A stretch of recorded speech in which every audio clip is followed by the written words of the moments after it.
আজকে আমি চিকেন কোপ্তা বানাবো, তার জন্য আমি চিকেনটাকে পেস্ট করে রেখেছি।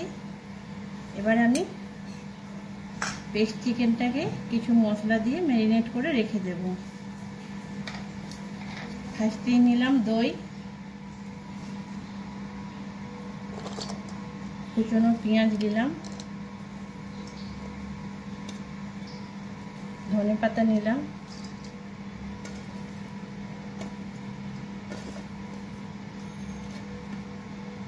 কাঁচা লঙ্কা কুচিয়ে রেখেছি নিলাম,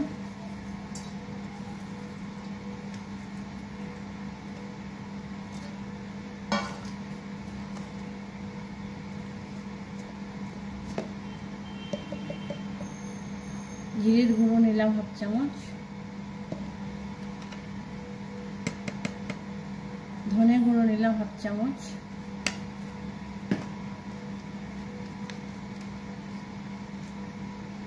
গরম মশলার গুঁড়ো 1 চামচ দিলাম ছোট চামচে, একটা ডিম দেব আমি,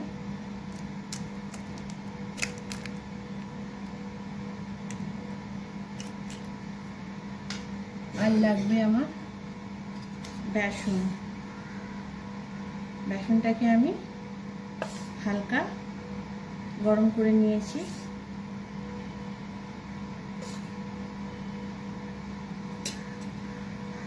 আর লাগবে আমার একটু সাদা তেল।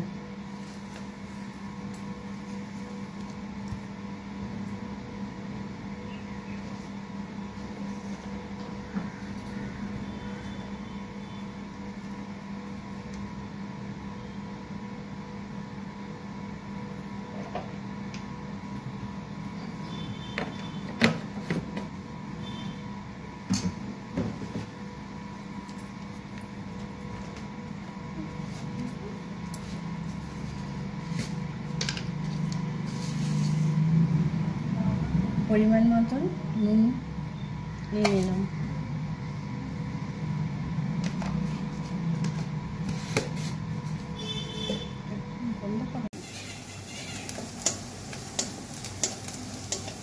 কোপ্তার গ্রেভির জন্য আমি এখানে কিছু মশলা রেডি করে নিচ্ছি। পেঁয়াজ, রসুন আর কাজু একসাথে ভালো করে লাল লাল করে ভেজে নিচ্ছি। এবার আমি এখানে 1 চামচ আদা অ্যাড করব আর কেটে রাখা টমেটো একসাথে ভালো করে ভেজে নিয়ে তারপরে আমি ওটা পেস্ট তৈরি করে নেব। 1 চামচ আদা দিয়ে দিলাম,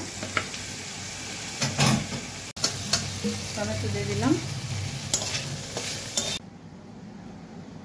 দেখো বন্ধুরা, দইয়ের সাথে আমি কিছু গুঁড়ো মশলা রেডি করে নিচ্ছি। এখানে দিলাম রেড চিলি পাউডার 1 চামচ, ধনের গুঁড়ো 1 চামচ, হলুদের গুঁড়ো 1 চামচ।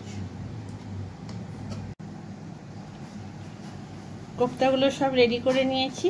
চলো এবার আমি এগুলো ভেজে নিই।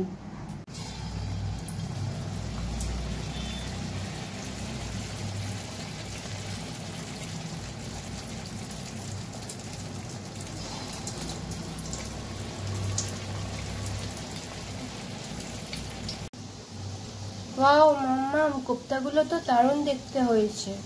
ফ্রাই করার পর একদম অনেকটা বড় বড়ও হয়ে গেছে। হ্যাঁ সোনা, একদম মিডিয়াম আছে হালকাভাবে ভেজে নিলাম আমি। এইভাবেই সব কটা কোপ্তা ভেজে নেব। একদম গোল্ডেন ব্রাউন করে ভেজে নিতে হবে।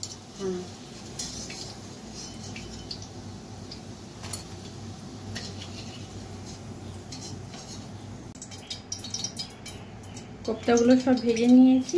এবার আমি গ্রেভিটা বানাবো, তার জন্য আমি সাদা তেল আর ঘি ব্যবহার করব।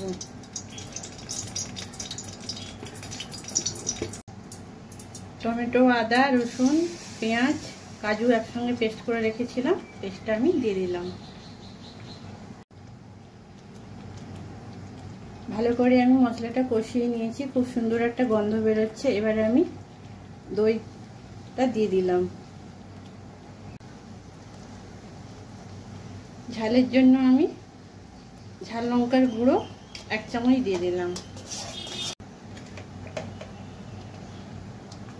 গোলমরিচের গুঁড়ো 1 চামচ দিয়ে দিলাম। 1 চামচ আমি গুঁড়ো গরম মশলা দিয়ে দিলাম। পরিমাণ মতন আমি লবণ আর চিনি দিয়ে দিয়েছি। দিয়ে দিলাম কসুরি মেথি। সবশেষে দিয়ে দিলাম ফ্রেশ ক্রিম।